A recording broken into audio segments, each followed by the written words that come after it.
Hi everyone, I'm Leanne from Hemlock and Hyde. Recently, we've been getting a lot of people asking about how we sew around tight corners. And so we thought we would do a quick video and give you guys some tips and tricks on how we do that. I'm going to show you on our newest bag, which is our Ainslie bag. This bag in particular has some tricky tight corners between the front pocket and the gusset, and I think we'll really be able to show you kind of how we get around. Okay, so the first thing we're gonna do is sew this little tiny gusset onto this front pocket. The first thing to note is that I would not be able to do this probably on the machine if I were using our normal bridal leather that we use for our bags. So this is veg tan, the same leather that we typically use, only it's a little bit thinner and it's milled, so it's a lot softer than the bridal leather. And yeah, so we got some tips and tricks to talk about. If you're using a thicker bridal leather, like we have here, you're probably going to want to skive down your seams so that they're a little thinner, a little more pliable. The first thing to note is that you would not be able to do this on a flatbed machine. The reason I can do it is because we're working on a cylinder arm machine. This is our Cobra Class 26. It's triple fed cylinder arm with a zipper foot on it also, which is super important. It's going to be a much smaller foot and make it a little bit easier to get into those corners. This machine also has a speed reducer on it and EPS, which allow me to sew really, really slowly around the corner. If you don't have that on your machine, you can also just hand crank it, which is something that I definitely did at the beginning just because it made me feel safer about getting around the corner. But at this point, I can do it with just, the tap of a foot. Okay, so the way that I get around the corners is first taking it slow, but then also when you get to this corner, I have to kind of tilt the pocket up a little bit to create space in between the end of the cylinder arm machine and the pocket, and that's going to help us get around the corner.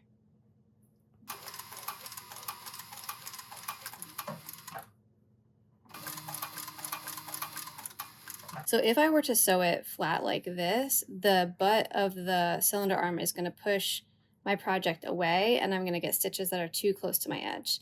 If I tilt it too much, then the needle is going to go through, and again, the front will look great, but the back, you'll see the stitches again too close to the edge. So you have to kind of tilt it just enough.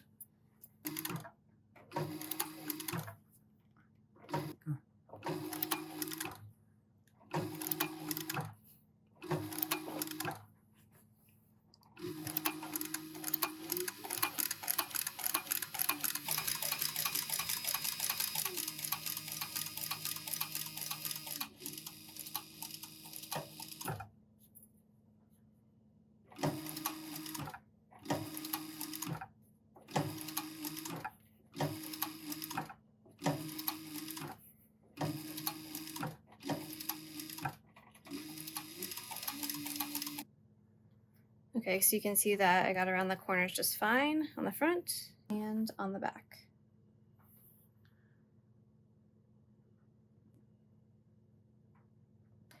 Okay, so that is how I get around super tight corners on pretty much all gussets like that.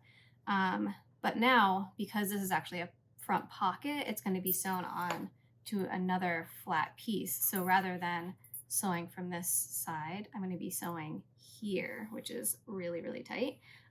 So that's going to be our next step, and that actually is a slightly different technique. So I'll show you guys how to do that. I've sand, beveled, burnished, and painted all my edges and glued my pocket in place, so we're ready to sew.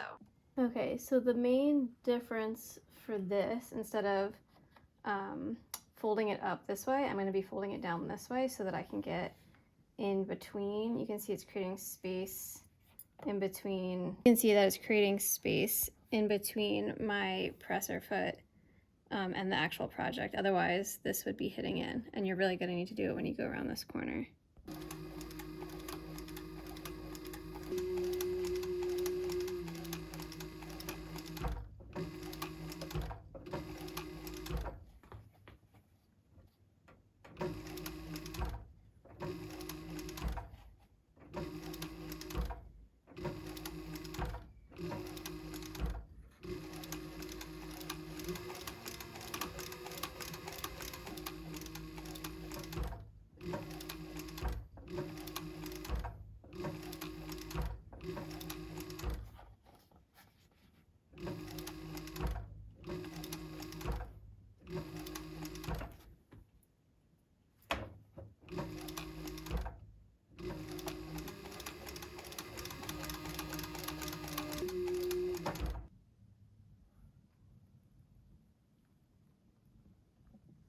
So you can see that that turned out pretty good.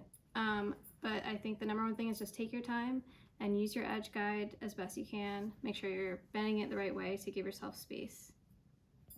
All right, and lastly, we're going to show one more technique on sewing some tight corners for this gusset. I kind of literally have to sew this vertically like this, so I'll show you how that works. Can we do that now? For this type of gusset, you can see I'm in quite a bit further. You have to really consider your seam allowance on this to make sure that you clear any glue that's holding your pieces together.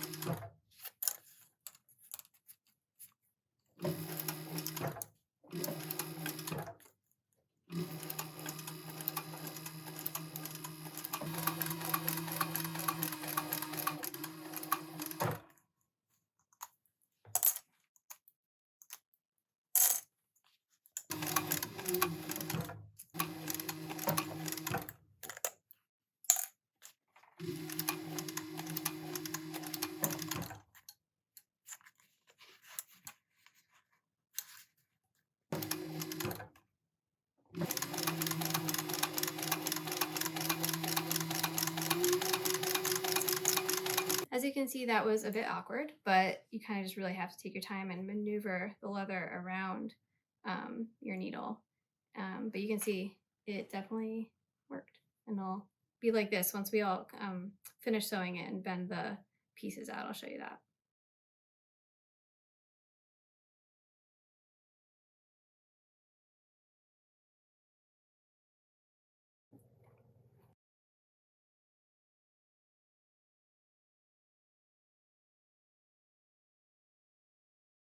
Okay, so now you can see that after I kind of like worked that seam out and flattened the strip that I had sewn on either side, that is really creating that shape that I'm looking for. And even though it kind of looks a little wonky right now, once we sew our flat glue and sew our flat panel into place, it's gonna hold that shape just perfectly like that. I hope those tips helped with sewing around those tight curves. And if you felt this video was helpful, go ahead and subscribe to our channel. And if you have any questions about any of the things I did or about our machine or anything like that, just put some comments down below and we'll try to answer them as quickly as we can.